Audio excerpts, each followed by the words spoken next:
soon as you walk into this tunnel, you get that instant vibe that something is going on. They say if you walk into the tunnel and you put a match or a lighter, I think it's a match, you put to the wall, you will hear a scream. You start hearing some voices, you start hearing footsteps.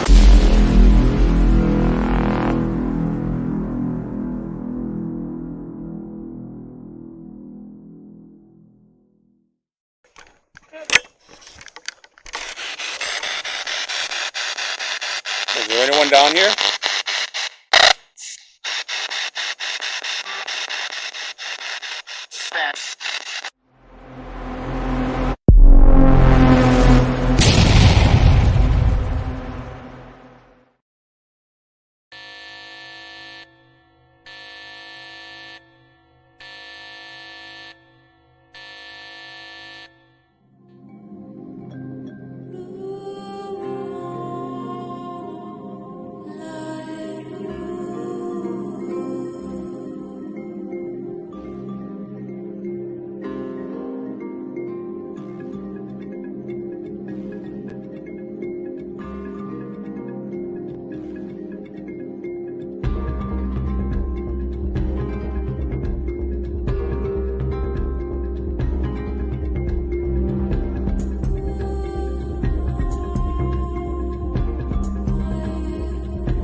To anybody who is here, we are the Minnesota Spirit Hunters, and we're here to just communicate.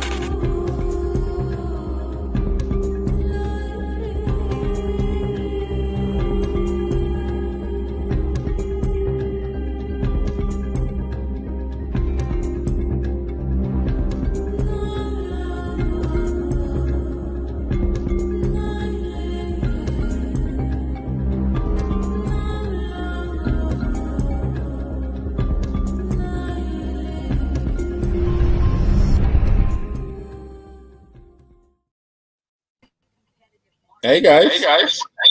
Hi. Welcome everybody. Rochelle, I'm just going to for a second. Okay. Welcome everybody to the Tuesday night Minnesota SpiritCast. We hope everybody is doing very well. And hope you enjoyed the show tonight.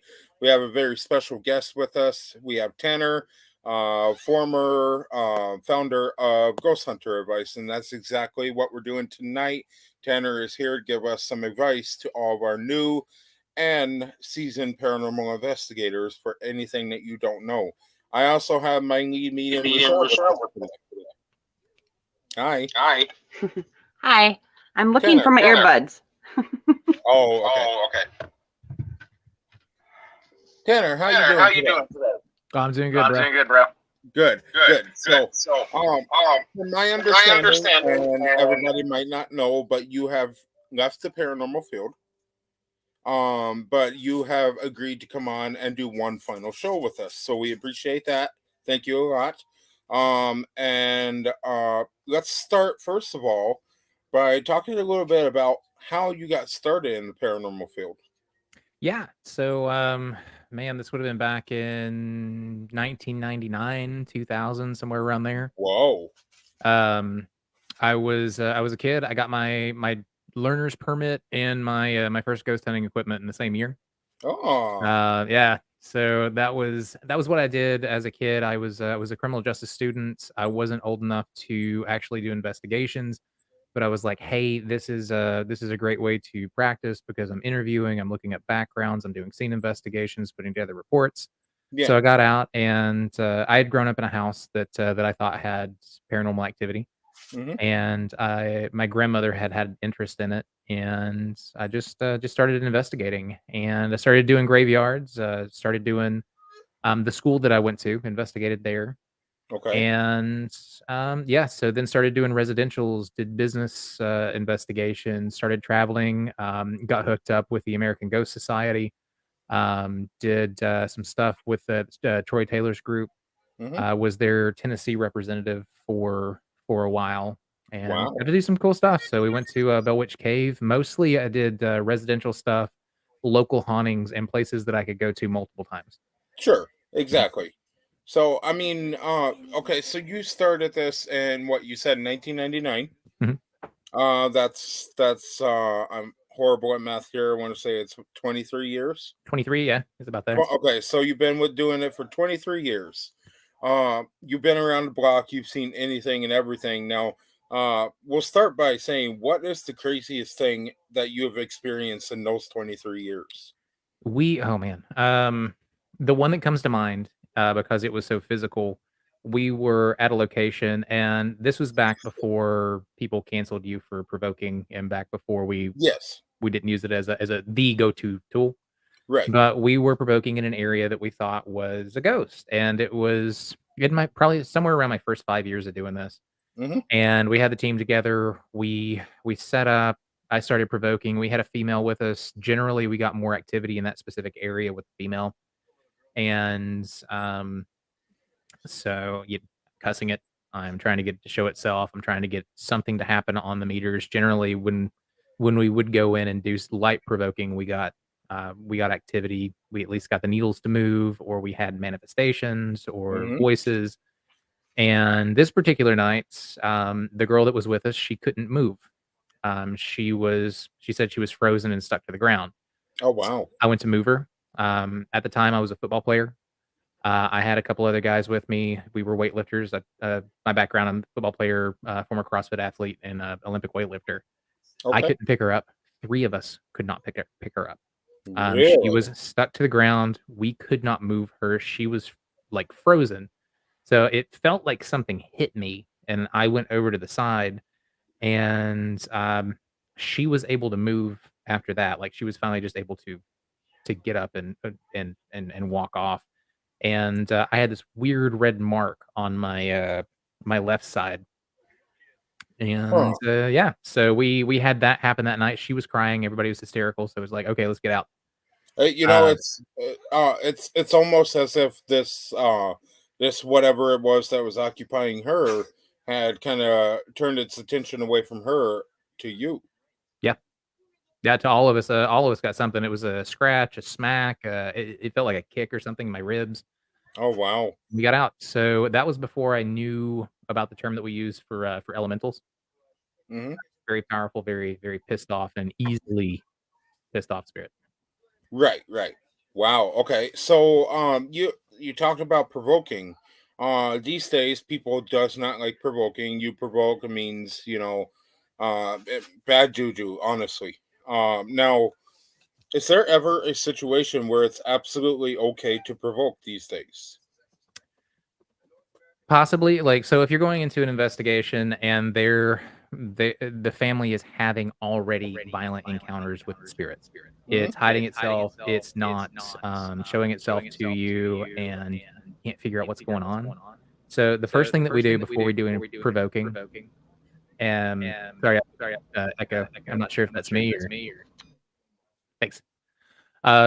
So we'd go in and we'd try to get the family to get help first. So, okay, you're having negative reactions with the spirit. Let's look at the mental health, mental wellness of the family. Let's get you in with a therapist. Let's get you talking to somebody.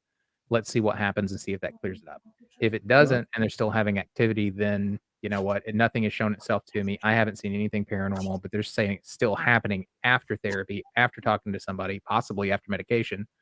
Right. So, yeah, I'm gonna go in and I'm gonna provoke. Absolutely. Or I Yeah. would go in and provoke. I don't do it anymore.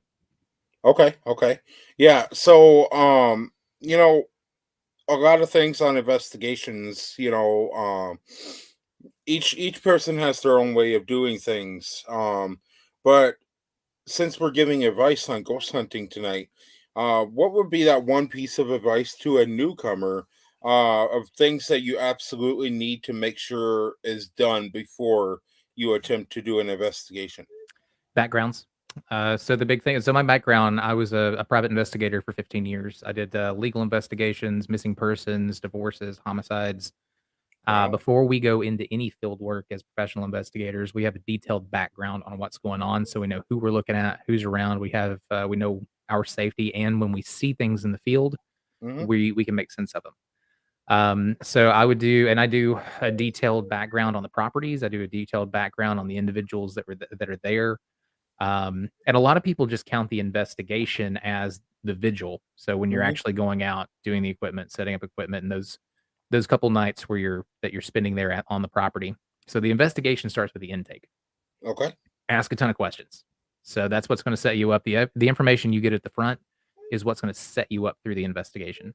Hmm. It's going to tell you where to look. So you're going to start digging through paper records. If you're lucky and your newspaper has most of the records online, you can access those for a small fee. A lot of libraries or town archives have old newspapers where you can check for properties, check with the historical society if it's an older house. Um, do lookups on Spokio, lookups on white pages, been verified for civilian databases. See if there's any criminal activity. Uh, I do a couple of rounds of interviews. There's a telephone interview. There's a physical interview, and during the physical interview, that's when we're taking pictures of the house. We're doing a little bit of base recording, base readings, and I'm also looking for things like drug use. I'm looking for things like uh, medications. I'm looking Hmm. for anything that would cue me to a reasonable explanation for what's going on, but also to set me up for my safety. And then I'm Sure. going in and actually doing the investigation.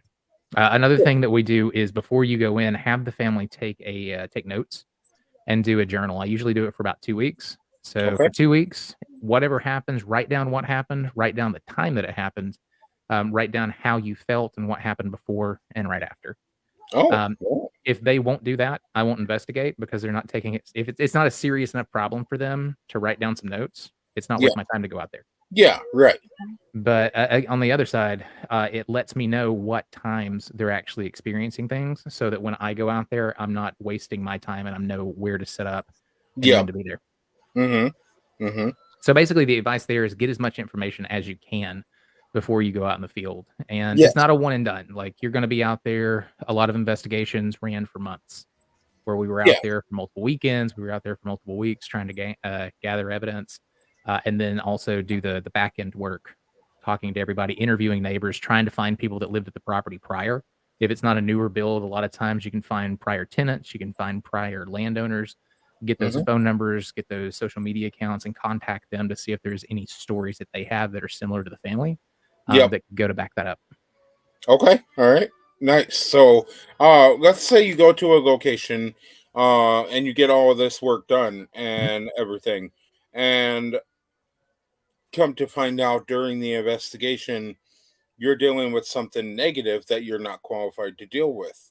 What would be the next step there? First, we'll be getting the family help. It's been my experience, and this has been one of the reasons that I decided to leave the field was after looking back over my investigations, the times that the family have actually reached out and gotten help, Hmm. or they've started taking care of themselves, they've gotten rid of kind of the negative vibe in the house. The activity's flipped.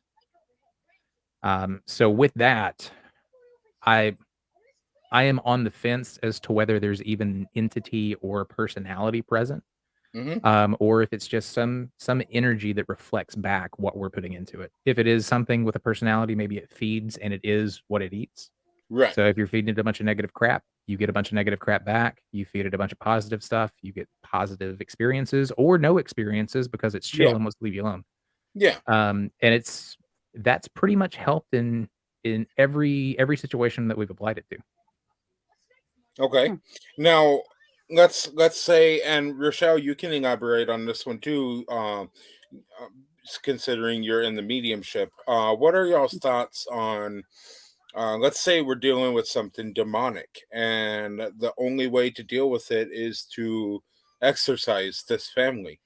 Um, what are the proper necessary steps to do an exorcism? You want that one or you want me to get it? Oh, you can start, Tanner. Go ahead. Cool. Honestly, the first you're starting with the mental health Mhm. because no real organization is going to get in and get involved until that's happened. True. And again, when that's happened, it's mostly in people's heads. Yes. That's Yep. I've been involved in a couple where we have done exorcisms or deliverances. We weren't with Catholics. It was a deliverance ministry. They read verses from the Bible. Basically, my understanding of how it worked was we positively charged the environment, and it drove the entity, if it is an entity, Mm-hmm. back because it's attracted to negative energy. Yes. Now, if it stays gone, and this is even the church, the Catholic Church says for an entity to stay gone and not come back, you have to change your life. You have to get help. You have to get Yep. healthy, or it's just Yep. going to come right back. Yes. Which Yep. is another thing that it puts me on the fence to, is it even real? Because are we causing it as humans? Right. Now, something very similar to that is a lot of people say, and I know for myself that this is true in my opinion because I've experienced it before, but activity gets worse when you call a paranormal investigator. Do you think that is true? We haven't seen that. No? Yep. We had this case over in Anoka, Minnesota, and Rochelle, it's before you joined. But they were having really bad activity. And only certain people were seeing it at certain times, and then somebody else would see it and everything. And so we go over there, we do our little walkthrough before we determine whether we can investigate or not. We like to do a walkthrough. We go do our walkthrough, we fill out all the proper paperwork and everything with this family. We leave, and it comes the day of the actual investigation. I messaged the owner of this house, and she said that she would like to cancel because our presence had made it a lot worse. So, I guess, you've never seen it before, so I don't know, do we say that's true, or do we say, maybe it's just something that people believe, a superstition? There are no truths in the paranormal or supernatural. Right. Like the thing there is like nobody really knows what they're dealing with. Even from a more skeptical side, it absolutely could be the dead. Yes. It absolutely could be beings that religions have started calling demons and stuff. Mm-hmm. So with that, and if there is a personality, yeah, you could have pissed it off. If somebody, okay, as an investigator going into fraud investigations, my presence stirs stuff up. When I go in to talk to somebody who's trying to cover things up, they stole a bunch of money and they don't want to go to jail for it. They don't want to get sued and give it back. They get rattled, and some of them react explosively, and others are a bit more calm. So I mean, if we're talking about personalities, if we're talking about entities that have that are self-aware, I mean, anything's possible. Yeah, absolutely. So, I mean, I figure it'd be a good question because, I mean, you do know what you're talking about. So, that makes a lot of sense. Personality definitely makes sense, and whatever. So, let's see. I had a good question brewing for you, and I can't remember what it was. Rochelle, do you have anything for him? Well, what was you were Olympic what? Olympic weightlifter. So And what years? snatches, clean and jerks. Nice. Okay. I just heard that, so I wanted to elaborate. I got into CrossFit, and then doing that, I got really into the larger barbell movements where you're going from ground to overhead. Started competing in it. It just became a hobby that just kind of took over and got me into fitness for a few years. What was your heaviest weight? Heaviest weight for clean and jerk was 275. Heaviest for snatch, it was a lot lower. It was like 165, 175. Hey, that's still good though. Right. Cool. Okay, so here's a good question for you. During an investigation, you need to make sure that you take proper steps into, because in the end, what your goal here is to satisfy your client. You're there to help them you're there to answer all their questions and do whatever's necessary to get what they want. Now, first of all, it's important to make sure that the witness understands what you are going to be doing at their house or their location. Why do you think that is? It's their house. So when you're going into somebody's house and poking around, anything that you're doing that's a service, you're going to have to explain. You're going to have to set those boundaries. We call it a scope of practice or the scope of the service. So clients need to know that coming into this, I'm going to be digging into you. I'm going to be digging into your family, into the property, into the house, looking everywhere to try to explain what's going on. It's going to get uncomfortable, and there's going to be a little bit of a clash. A lot of times it happens, especially if there is something like drugs, if they do want to hide it. So one reason is because you want them to know that you're going to be digging, that you're going to be looking for things. So it is really dumb to lie to you. Yes. The other reason is it just makes it smoother. They're not expecting me to come in with a proton pack or something and take out a ghost to like burn down their house. If only we had proton right. And setting expectations is important with any service. So they need to know that, hey, this is going to take a while. I know you saw Ghost Hunters, and I know you saw Ghost Adventures or whatever show that you're into. It's not like that. That's drama, and it's very important to separate what's actually going to happen to what they've seen on television. Yes. You know, the number one thing, and I was talking about this with Alex Reldo or whatever his name is. I don't remember. But we were talking this morning, and there's a difference between what we do and what Ghost Adventures or Ghost Hunters or something like that does. The difference is, and I'm not bashing anybody, I'm not bashing any TV shows or anything, because my interest peaked from watching these TV shows. However, the difference between us and them, everything that you see right here on our channel, it's raw and uncut. It's absolutely real. There's no fuss. There's no lying. No nothing. When you're in the business and the show business like these TV shows are, you're going to fake evidence so that you can get those views that you are looking for.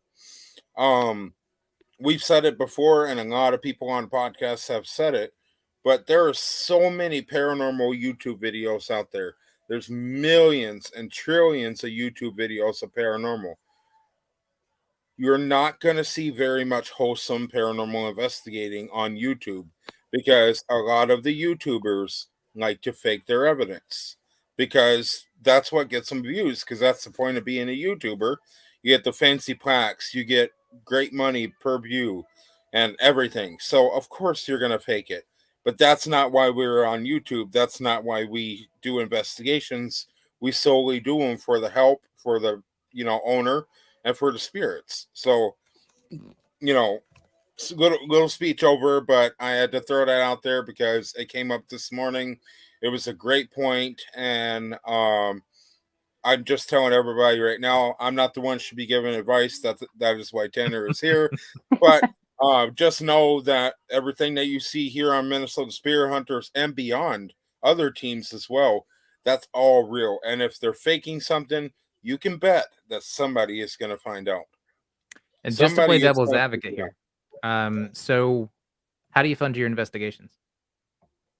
Personally, I fund them personally. It's expensive. I spent thousands and thousands of dollars on equipment, on travel, on doing different things, and you don't recoup that. So there are teams out there that will fake evidence for the views, but a lot of them do it for funding on the team. So a lot of the teams that I know that are on television shows, not YouTube, I'm not talking about that stuff. But they're on television shows. It's played up. The drama's played up. Most of the stuff is scripted, and it's for entertainment only. On the flip side of that, they're running legitimate investigations that are not on camera. Yes. And it's funded by what's going on the camera. So I think your intent is important. You will not get rich doing this. No. You won't pay your bills doing this. But if you are entertaining, if you can capture attention, if you can get a message across in a way that if you're an entertainer, be an entertainer. Mhm. Tell the stories. Go out to and have some good scares and have some fun at different places, Absolutely. and play up the drama between you and the people on the team. I'm a writer. I write horror fiction. I write mystery and crime fiction. People don't really care. Okay, the mystery is important, like the clue and the puzzle plots and stuff. Those are important for us. The Yes. ghost hunting is important. Viewers love the drama, the play between the characters. So if you make a public persona, and the people connect with that, you don't have to fake evidence. You don't have to do things like that. They'll watch you to see your character arc or your team's character arcs. Now, the stuff between you and your team, the drama, the crap, and like all the stuff that you see on TV where people are kind of arguing, bickering, going back and forth, and there's like these little subplots that are going along. That's all scripted and staged because people love that stuff and they want to see it. So if you want to legitimately run investigations and get a tremendous following, enough to at least pay for the investigation so you can stop doing it out of pocket, just be interesting. Script the moments with your team. Script the stupid little fights and the squabbles and the drama. And Rochelle, I'm thinking do the of investigation. fist fight on our next episode. I'm thinking of full-on fist fight. Yep. No. They took me to like one of our first investigations, and it was in a hotel, and we couldn't legally view, put it out or anything. Legally. But so there was something in there, and I was not happy because I wasn't ready for nothing. It was one of my first ones. I said, that's it. I'm going to the bar, and I'm having a couple of drinks. And then after the 2 drinks, it was on. But yeah, she's all over this hotel after those drinks. Like, I'm coming for you, motherfucker. No. Yeah, and if you don't want to script it, just give them booze. Yeah. I mean, come on. Might as well. I mean, not to be mean, but you can't really block it when you're half drunk. I mean, you can block a lot of stuff when you're half lit up. You don't get to block a lot of stuff out. So I swear, there was this one room in this hotel. It's called the Palmer House Hotel, most haunted hotel in Minnesota. Whatever. It's in Sauk Center, Minnesota. And after Rochelle had, hit the bar and we went back upstairs. Everybody did. Yeah, and then there's stupid me that left my ID at home. So I'm sitting there watching everybody drinking. I'm like, I'm gonna be the only sober one here. Damn it. But so we go back up and we continue to do our investigation. Rochelle goes in this one room and comes back out like, God damn it, Marcus, I told you to not let me go in there and this and that. And I'm like, what just happened in there? And the only person that can truly explain this is you, Rochelle, because you were highly upset. I was very upset. So I walked in, and of course, I'm totally wide open. I walk in, and there's this lady in there, and she's looking at me, and she's crying, and I'm like, what the heck? And then I kind of figured out she's pregnant and waiting for her fiance or boyfriend to show up, and it's way back in the day. And I come out, and I was so mad at Marcus. Says, don't ever send me in, because when I went back in here, she jumped out and killed herself and the baby because the man never showed up. So I said, don't ever send me in there like that cold again. I mean, I felt so bad. And then I had to go explain to the lady, yeah, you're not here. Yes, that's why I'm dressed different. And no, your fiance never came for you. Mm-hmm. So it was, I was kind of bummed. And see, when you came out of the room and you were upset, I truly did not understand why you were upset, until you explained. But that's the thing, guys. Anybody out there, mediums are completely different. They see and they hear things completely different than we do. There's no way that I could possibly understand how upset she could have been because of this spirit. I probably would have seen the spirit in a total different way. Or I wouldn't have seen her at all. I probably would have seen her through our equipment. But Rochelle, full on seen her with her eyes, talk to her, everything. And that is the sad part. So yes, you never know what's going to happen. When you do send somebody in a room or a specific part, you don't know that this stuff is going to happen. So my apologies that I did send you in there, because I hate that you had to see that, because I just wasn't ready for it. No, right. And, one thing in the paranormal field is you can get very emotional. There's things that will make you emotional in the field. You'll have mixed feelings. You'll be mad. You'll be happy, upset, everything. The paranormal field is just so unpredictable that you never know what's going to happen. So, my little speech is over. Tanner, let's get back to you. Sorry. Okay, so another thing that we want to do in an investigation is divide up the separate functions of the investigation among the team members. This is very important. That way you yourself doesn't have a giant workload upon you. But given each team member a certain, task during the investigation, do you think that's going to throw you back if you have so many different people? I go solo usually. Okay. The reason for that is the equipment's going to do the work. If you are using data loggers, if you have your cameras and stuff set up, I don't need 20 billion people traipsing around a property. Yes. Now larger spots, yeah. And when I've put teams together in the past, or when I have assistants that come out, it's people that have specialized knowledge. I've got one individual's a coroner, one individual's a psychologist. I've got another person who's he's a police officer, an investigator with the police department. I've got structural people who are engineers, and a couple of scientists that'll every once in a while. That the scientists don't like to get in the field. They like to be like, hey, what happened? Let's work this over. Right. But so when I use them, they're working in the capacity of their expertise, or what they're known for. When it comes to the investigation, honestly, I'm not there to get EVPs. I'm not there to get video. I'm not there to talk to a spirit. Yes. I'm there to find out what's going on with the people. I'm there to find out what physically is happening at the location, and to get the history. So I would rather trace back and get prior property owners, and get someone who lived in that house 50 years ago, who experienced the exact same thing that the person is experiencing right now. To me, that holds up a lot better than an EVP that could or could not be a voice, or a photograph that could be something wrong with the camera. That harder to explain. Now it's awesome when you get an EVP, or you get something that you could go through, but I've yet to find a piece of evidence that was collected by an investigator that couldn't be explained by something else. Right. So what about this? What if you can't find contact information for anybody who occupied this location before? That's rare. Keep in mind, I was an investigator for 15 years. I tracked down people at the FBI couldn't find. So I'm good at finding people. Yes. We know who to go to now. I'm very good at finding people. So in that case, that it is going to rely on a personal experience. I'm going to need something to happen to me. I'm going to need to have something that is seen more. Like it's great because I want a physical experience, and if I get an EVP along with it, that gives it weight. If I have a personal experience and I get a photo, I get a personal experience and I get a reading from EMF, I get a reading from any sort of the environmental gauges or environmental equipment that we have, awesome, because that means it wasn't in my head, something physically actually happened. So that would be what I'd be looking for in that. And with the investigators, this is why I'm slow to bring anybody else in. Or if I do bring them in, they're people of high quality, they're professionals, they know what they're looking for, they know what they're looking into.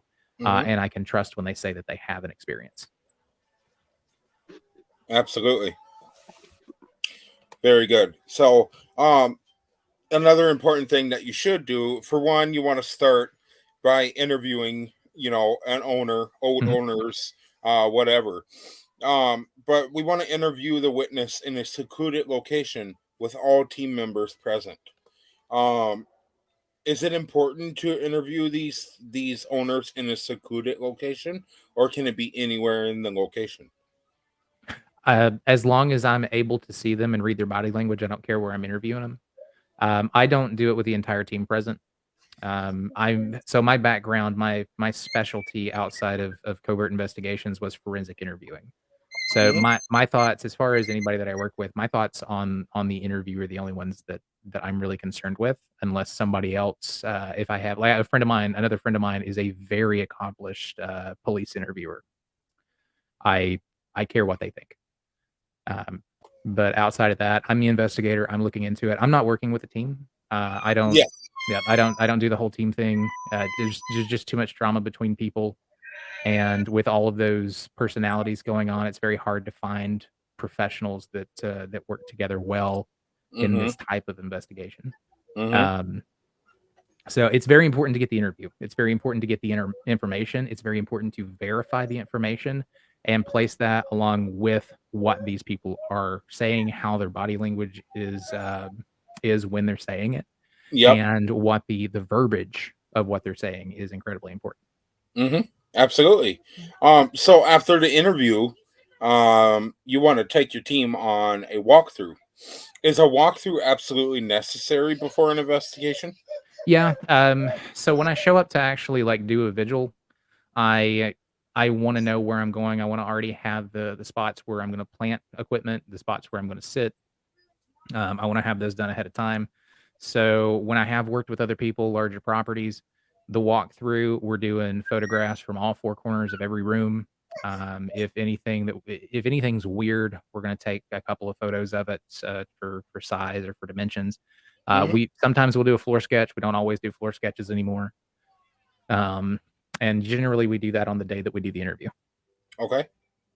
We're also looking at base readings. A lot of cases get thrown out on the walkthrough. One in particular, and I don't think Sam reminds me talking about this one. We went in, and this one wasn't one of my solo cases. This is one that I did with Mystique Paranormal. We went in, we did the walkthrough. On the walkthrough, in the area where everybody started feeling feelings of dread and seeing this weird ball of light move through the hallway, I got sick because I'm sensitive to high electromagnetic energy. Walked under the house, underneath where we were standing in the basement, there was a DIY fuse box that was just bleeding EMF radiation into that area. Wow. Yeah. Which interacts with, I think it's the prefrontal cortex, causes hallucinations, causes feelings of dread, and prolonged exposure can cause some pretty major health concerns. But generally, if I see something like that, I'm not coming back until you fix it. And it's been a couple weeks, and you tell me if it's still happening. Yeah, right. Yeah. Absolutely. So one thing that we recently started within our team is the Estes method. We recently done it for the very first time, just to give it a shot, and I think it went pretty well. But what are your thoughts on this method? Do you think it's a beneficial method to use? I think it's an interesting experiment. As someone, I've done it before, and I've been on both the question asking and the sitting in the chair with the blinders on. And it's you lose yourself when you're the person who is the focus, or the person who's on the thing, and you just kind of feel like you're falling in space, and it's an interesting feeling. I felt like I was on a theme park ride. I felt like somebody was standing beside me, moving around me and stuff. But again, when you deny the senses, it causes some pretty trippy hallucinations, and audio hallucinations are the first ones that start. So an interesting experiment, yes. Valid evidence, I don't think so at this point. Yeah. Well, because for one, how can it be valid? How can you prove that it could be valid? It could absolutely be valid, but how can you prove that? I do trust all of the team members on my team and everything, but there may be some people out there who will put the headphones on and they'll just say something. And how do we know if that's what's actually being said? Or whatever. So when we done the Estes method, we had one person writing down what was being said. We had one person listening to the headphones, and then we had Rochelle. And Rochelle kind of, I don't know, in that moment, Rochelle, when we were doing the Estes method, have you ever done it before, for one? Me? Yeah. Mm-mm. Okay, No. so what were your thoughts on that? Do you think that was beneficial? Do you think it was easier for your readings, or did it even line up with your readings? I don't think it did that night. It was kind of off because it was kind of like different words that's being said, because a couple of the answers matched up from what they said, but then the other ones weren't even. I was like, what? So And see, Tanner, another weird thing that happened, weird but super cool, is when we were on that investigation. Rochelle had already left the investigation. We were there. We were wrapping up everything. And I think this was on the walkthrough, Rochelle, before we did the actual investigation. But after you guys had left, you and your son, you messaged us back with some details on who you were seeing. And then a picture was pulled out. You know, the owner of the house happens to be one of my family members. So, you know, a picture was pulled out, and that was the person that you were seeing. and he had the same shirt on, and it was exactly him. MJ and I looked at each other and went, holy moly, that. And MJ goes, I didn't see him, Mom. I heard the name and the voice, but I'm like, that's him. But it was so. It's absolutely insane. Absolutely. Now, Rochelle, don't hate me on this, but Tanner, I have a important question to ask you. What are your thoughts about mediums? I mean, my thoughts on everything right now is maybe. There's fair. not a way to prove it. That we've tried forever, and I think the best anybody got when being tested was about 70%. Oh wow! So far, every single psychic that has been put through the ringer has failed. But at the same time, okay, so I'm going to step over into writing for a second. When I write, when I create a story, when I write a novel, I tap into a part of myself that I don't really have an explanation for. I look into somewhere else. I write about these people. These people feel like real people. These you know, by the time I'm done writing a book, I've spent a lot of time with these individuals. Sure. But here's the thing. There's this theory that there's a collective, a creative collective, that those of us who write and create, and anybody can tap into it. You just have to get to that state of mind. We tap into it, and that's where the ideas flow from. That's where what we're seeing flows from, the inspiration, and that's kind of the muse, and that's what people used to worship as gods of creation and all that good stuff. And if you look, if you're tapped in and you're creating something, if everyone's tapped in at the same time, those same ideas come out. So like a couple years ago in horror fiction, you had like 4 books that were final girl stories that just came out. They were written at the same time.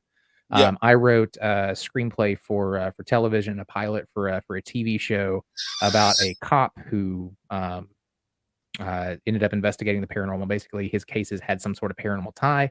It was set in Portland, Oregon.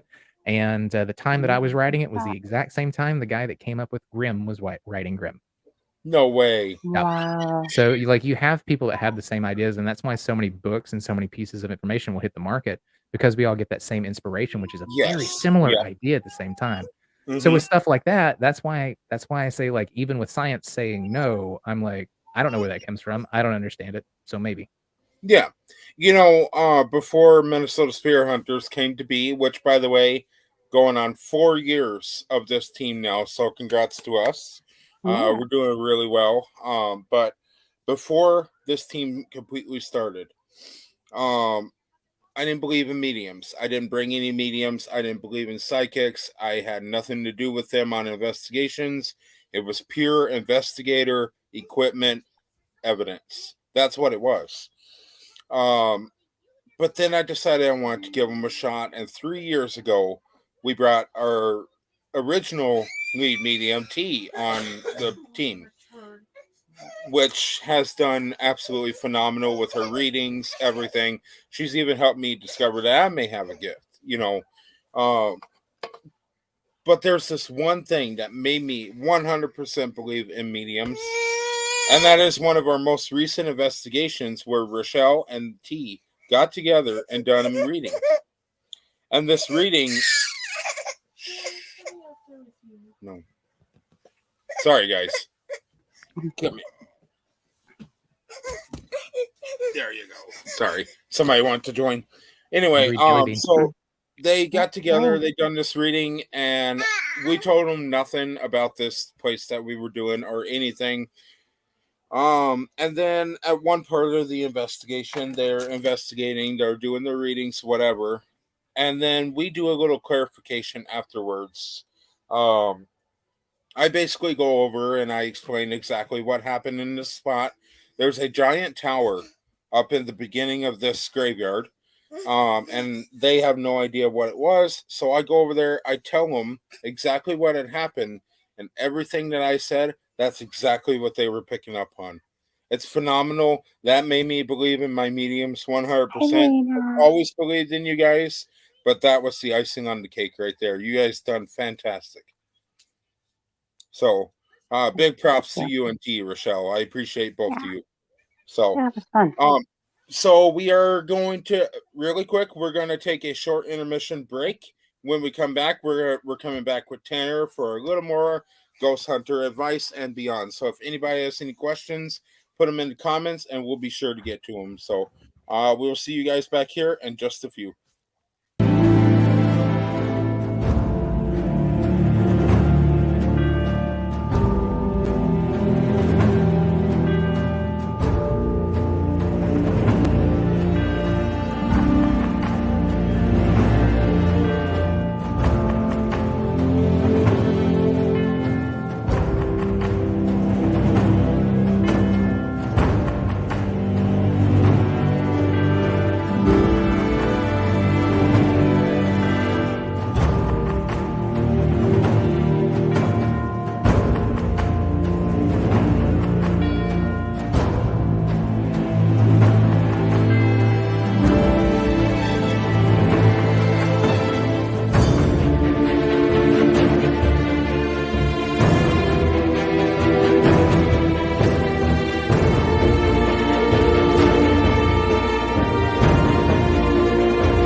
It's been coming up like sun above.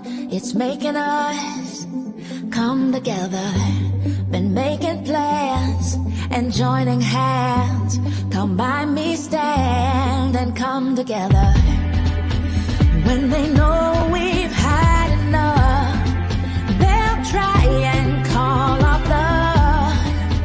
But no, there's no stopping us. We're making a promise. Yeah, we're starting up something. We're starting up something. Oh, yeah, we're starting up something. We're starting up something. Oh, we're starting up something. We're starting up something. Oh, yeah, we're starting up something. We're starting up something. They say we're weak when we don't speak, but they don't see us come together. Behind closed doors, we choose love, not war. It's at our core when we come together. They will hear us loud and clear. We'll walk right through the fear, and then once we'll all appear and say, we're standing right here. Come on. Yeah, we're starting up something. We're starting up something. Oh, yeah, we're starting up something. We're starting up something. Oh, yeah, we're starting up something. We're starting up something. Oh, yeah, we're starting up something. We're starting up something. Oh, yeah, we're starting up something. We're starting up something. Oh, yeah, we're starting up something.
There we go. There he is. All right, welcome back to the show, everybody. I want to remind you that during our break, you guys have seen a lot of Global Ghost Hunt from us recently.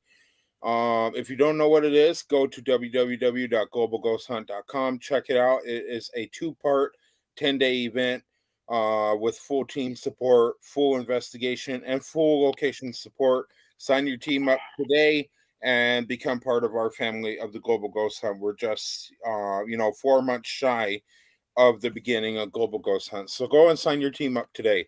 We're here with Tanner. Tanner is giving us some Ghost Hunter advice from his former podcast, Ghost Hunter Advice, and we're here with our lead medium, Rochelle. So if you're just tuning in, welcome, and go back and watch the beginning because Tanner has gave us some great advice. So Tanner, where did we leave off? I don't remember what my last question to you was.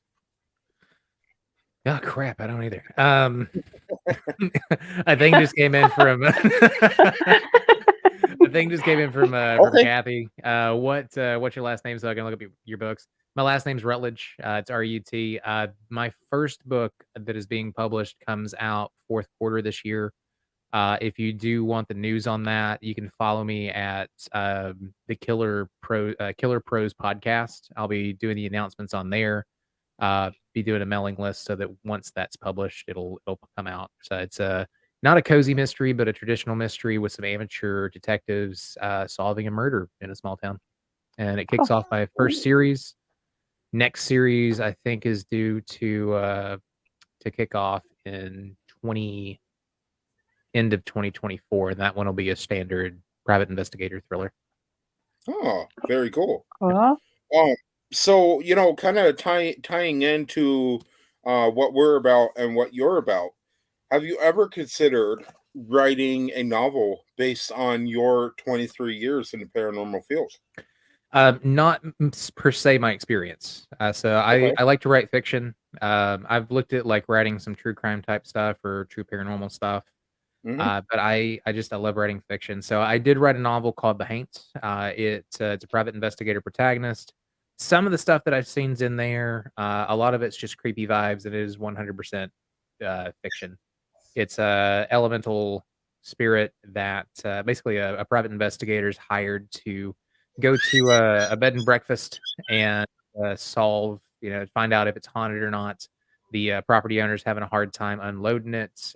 He's trying to sell it. He figures if it is haunted and this guy says it is, maybe I can do a bed and breakfast to make some money. If he says it's not, then maybe people will actually buy it. Takes his daughter. She goes there. There's actually a spirit in the woods that tries to take her. And so he's got to come to terms with paranormal being real and save his daughter. It's a very, very dark supernatural thriller. Sounds like a great novel, but would be a amazing movie as well. Yeah, that was the hope. Like, it's the movie deals. It's really the subsidiary rights where you make the money. Yeah, fingers crossed that you can make that happen because that does sound like a movie I'd be very interested in seeing. So yeah, fingers crossed on that. So during the break, I was kind of looking at questions that I can maybe ask you. And number one thing that came to my mind was skeptics. Mhm. Have you dealt with skeptics? And if you have, what is that piece of advice? Obviously, you can't change their mind. Everybody believes what they believe.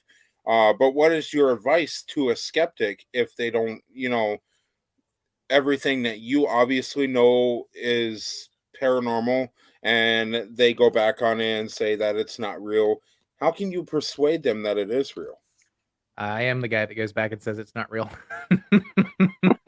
And that's okay because we all believe what we believe in. But so the people that say that like there's absolutely nothing there and no reason to look into it, to those guys, I say there's too many people that are seeing it. There's too much activity for it not to be something.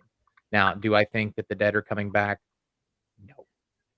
Do I think that the dead talk? No. Do I think that spirits and demons in the Bible and God is real? No. I know something's there, but I think it's us causing it. I think I think the answers are found more in parapsychology than in paranormal investigations and ghosts and religion. We know that we affect space. We know we affect particles of matter. A particle of matter acts as though it's a particle of energy until it's observed by a human, and we know that is an empirical fact. It's been studied. Our perception of the universe around us, our emotions affect the temperature and affect the physical environment around us. Who's to say that like what's bothering us isn't responding ourselves? So that's more the way that I look at it now. Now I've gone back and forth over the years. Something that I did as a private investigator was every single year at the end of the year I went back over my cases. I saw how I did things, and I looked for ways to make it better. I looked for patterns in investigations, ways to set up so that I was better the following year. I didn't do that in paranormal investigations for several years. And recently I sat down and I went back and I did that. And that is where I saw, holy crap, 100% of the time that we got mental health, that we got people going to the gym and working out, and we got people being positive and putting those positive things in their lives, the negative activity and supernatural activity in their house evaporated. Okay. It could be that they were haunting themselves. The negative energy they were putting into the house was manifesting and just kind of thrown back at them. It could have been also that there was a negative energy or a negative entity that preferred to feed on that energy and just lost interest because they starved them out. Sure. Yeah. Either one of those works. And there's no way to tell. Yeah. Absolutely. So, okay. So we're dealing with skeptics now. Okay. So what would be a piece of advice that you would give to a newcomer? Like it's your first day, you just got a piece of equipment for your birthday, you have no idea how it works, but you want to go test it out. You've never ghost hunted before. What can you tell a paranormal investigator that wants to get started immediately? Don't be afraid to make mistakes. That's a big one. Yeah, you're gonna screw up. You're gonna screw up bad. Absolutely. It's gonna be real painful. Right.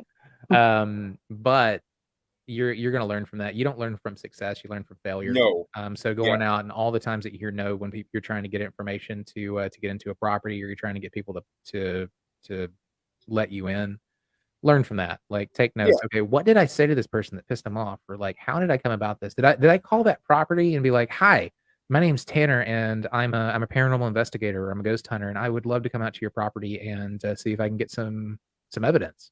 You think that's gonna work? No. How? Well, sit and think, why didn't that work? Well, what are they gonna get out of it? Well, yeah. Well, why would they let me into that property? Who am I? And that's something like, think about how you're affecting other people and think about what your value to other people is. And this is going to follow you through jobs and everything. This is every aspect of your life. Think about the value you bring to the table. Hi, my name is Tanner. I heard some stories about your property. I would love to come check it out. No, I'm not sure how you're doing, but there is a possibility of, if we find something, we could use that for promotional. It's great around Halloween. A lot of the times when we go in, we'll do an investigation. Business explodes for bars and hotels and bed and breakfasts and even shops. People wanting to come in. Hair salons are huge. They're like, somebody touched me, and it wasn't the creepy guy. So I mean, if you can put dollars in someone's pocket or give them the idea where they're going to see a value for letting you come out and do that, you are much more likely to get in. As an investigator, reaching out to people who are possible witnesses, people like to help. And if you present yourself in professional, like if you call and you're like, hi, and you're like mouth breathing into the phone and you're like way too excited to be talking to a new person, they're not gonna want to talk to you. But like if you call out, you're confident, you're a professional, most people do want to help. Now, as a ghost hunter or a paranormal investigator, your best bet is to be a content creator. And this is a huge piece of advice for new people. Don't be afraid to be in front of people. Having a podcast, being a writer, do you know how, like, writing books? I don't even write true crime or true books. I write fiction. Do you know how many doors that opened when I called and I was like, hi, my name's Tanner. I'm a podcaster and author. I heard about your property and I would love to come check it out or talk to you about it. Or people jumped at that. So if you're a content creator or a writer, use that and provide value for people to get that information that you need. Absolutely. Your access. Absolutely. Well, you remember this one piece of advice: do not mouth breathe into the phone. Yes. I will take that. To my grave with me. Yep. Hi, I would like to come and hunt your ghost. Yeah.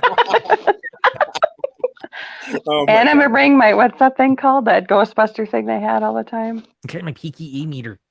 Oh my God. SB17 man. Ghost Spock. State of the art. That's great. You're bringing back a memory of something. Before I was a paranormal investigator, I was a YouTuber just doing videos for fun. And me and one of our former hunters actually was doing this YouTube video together. And we would do prank call type things to restaurants and all that kind of stuff. And in this one video, she just broke out in a speech impediment lisp. Yes. And absolutely made this restaurant believe that she was this person named Tristan. And just playing the poor me story with a really it really sounded like she had a speech impediment, a lisp, and everything. And you made me think of that. That's funny. So that's a lot of fun. So if anybody's watching and you've never been on our show before, as you see, it's all fun. We don't like being all business. Of course, that's what we're here about. We're here to hear what our guests have to say. But we're also wanting to have fun doing so. So if you'd like to be on there, send your inquiries in. We'd love to get you on. So, I'm short on questions now, Tanner, because we did cover a big basis tonight. But Rochelle, do you have anything that you would like some advice on within the field? Oh gosh, he covered so much. He did. Let's see. Okay. Well, you being a private investigator, you can background, and I don't get to background check anything because I don't want to know anything when I go in. I just want to go in and see what's there. I don't want to know. But is there another way that you can go into? I mean, if you're trying to find the background of a house, do you go into the courthouses, or how do you kind of find out about that? I started online first. So as a licensed investigator, I have access, and I do not use these on ghost hunting cases. I have access to specialized database that has credit histories and information that should not be made public or used for anything other than a legal permissible purpose. So that does not get used in this. But I will use something like I'll jump on Willow. And I'll look at the house because you can see prior purchases. You can a lot of times glean some information from that. A lot of time, the county clerk's office online will have property tax records that you can check, and I'll check with property tax records, see who's been paying that. And a lot of times, those things will go back a couple decades. Oh, nice. Okay. Wow. When you go to the county clerk's office, clerks are amazing, wonderful people who want to help people. They're like librarians in the government. So you just go in and everybody files their stuff differently. But I'll go in and be like, hi, I'm doing some research. And again, this is something that I drop. I don't say ghost hunter. I say I'm a writer and I'm doing some research on a property. And they'll be like, cool. I've got the records going back to 1974 on the website, but I need to go back further. How far back do you have? They're like, well, here we have the 60s. And if you want to go down to archives, there's we got it going back to 30s and 40s. So Wow. I would, a lot of time sneezing, the books, the old books from the 30s, 40s, and 50s are this thick, and there's just stacks and stacks and stacks of them. If you're lucky and people held records correctly, there's an index, and you can use the index to go through instead of just pouring through every book. But if you don't find what you're looking for, you're going to pour through every book because chances are someone missed the file. And I have spent days in records offices just sitting and flipping through pages. Yep. So that's the best way to do it, to find old names. Once I find old names, I go online. There's Been Verified is probably one of the best civilian databases that I've seen. As far as their records tend to be accurate, depending on what region of the country you're in, up to about 6 months. So I get a lot of good cell phone numbers from there. I'll get on Facebook and I'll start digging through Facebook and looking for people about the same age that are in an area. Sometimes on Been Verified, you'll get a recent or a used email address, and you can use that email address to search social media for a profile that's linked to it, to find them and just message them. Okay. Let's see. court clerks, libraries. So newspapers. A lot of times, I'll go to the library first because they'll have newspaper clippings. They also have the microfilm and microfiche. Okay. And then you just sit and you look at that screen and you flip and Yeah. you flip and you flip and you flip until you find something. Yeah. That takes days. You got to have a cutoff for that one though, because you can't. You'll go down so many rabbit holes, just looking for something naming a property. Generally, I'll only do that one if I don't find anything at all, or if I found that something possibly happened. Like somebody's like, well, back between 1940 and 1942, we heard this little girl was murdered. This is great for lore.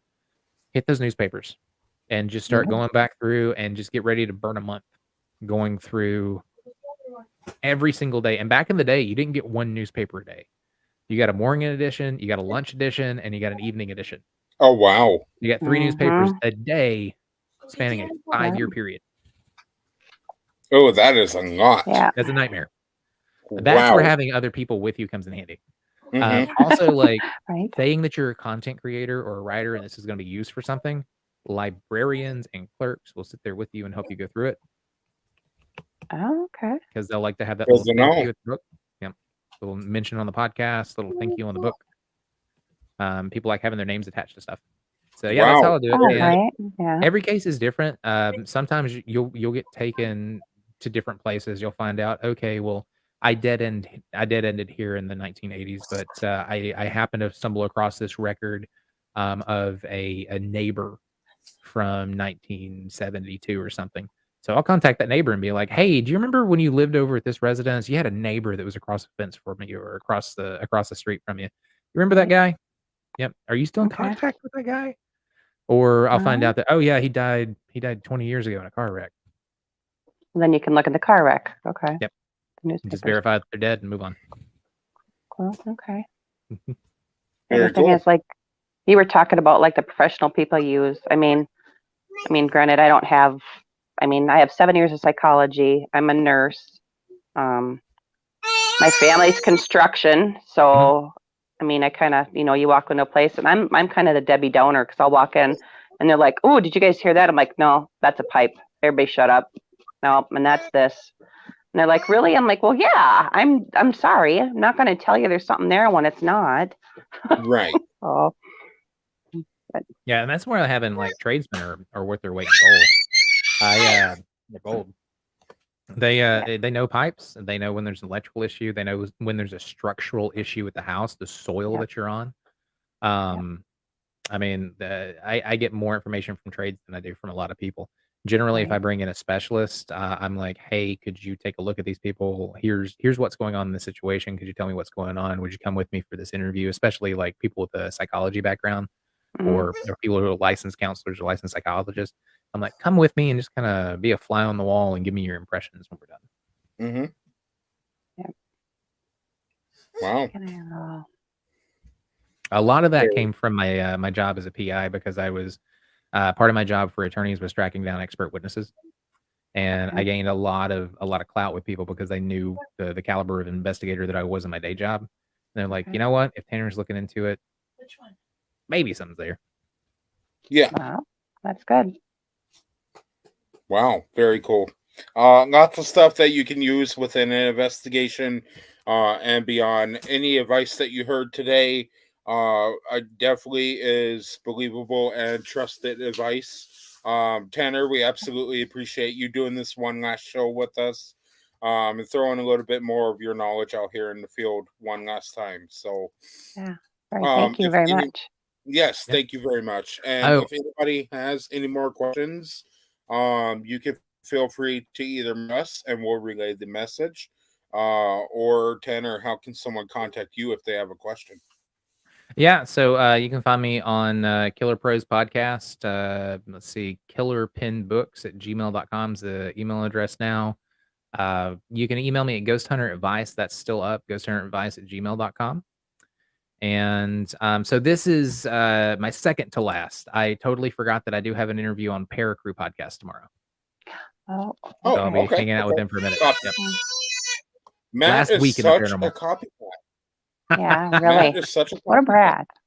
You got to steal my guess. Come on now. Get your own. No, I'm kidding. So, but Tanner, it's been an absolutely amazing time talking with you again. I will be in touch because I do need help writing this book that I have an idea for.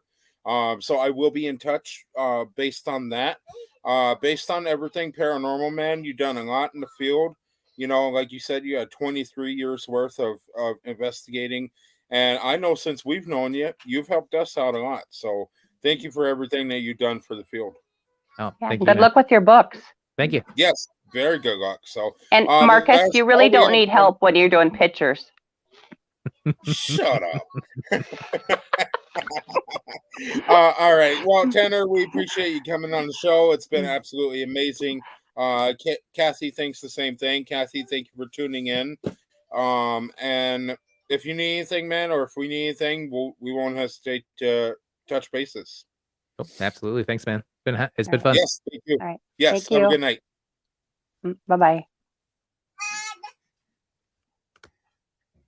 Okay, so great show.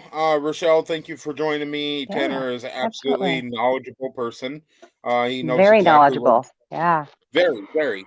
It is a shame that, you know, he's not with us in the field anymore, but people have to move on, you know.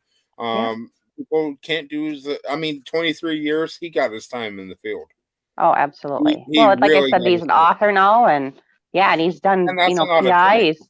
He's done all sorts of stuff. So Well, yeah, good I for mean, him. he's done his time with everything, you know. Being an author, that's very time consuming. Absolutely.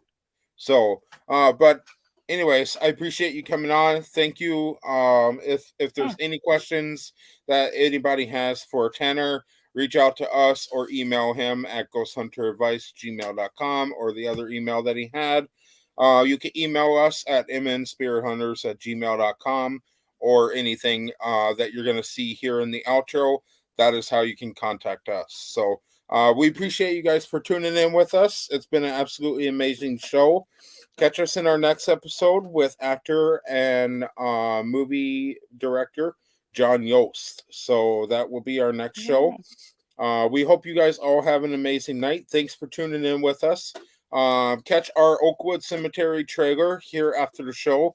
That will be airing on January 31st. That will be your next episode from us. And we'll see you guys next time. Happy hunting. Bye, guys.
Okay, so we are in Mora, Minnesota at the Oakwood Cemetery.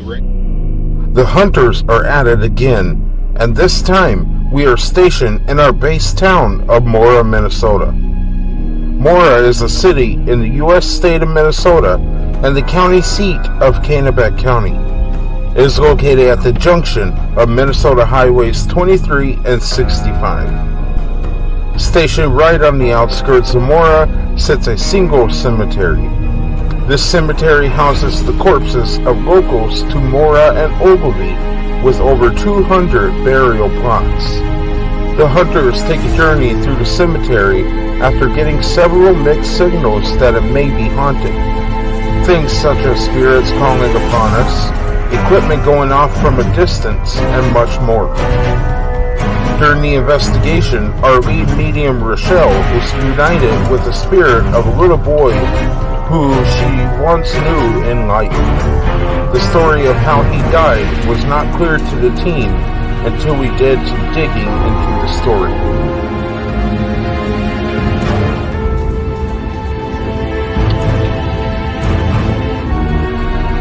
EVP session, spirit box session, and even a tarot reading were conducted during our investigation. So come on and join us for this special investigation. This is Oakwood Cemetery.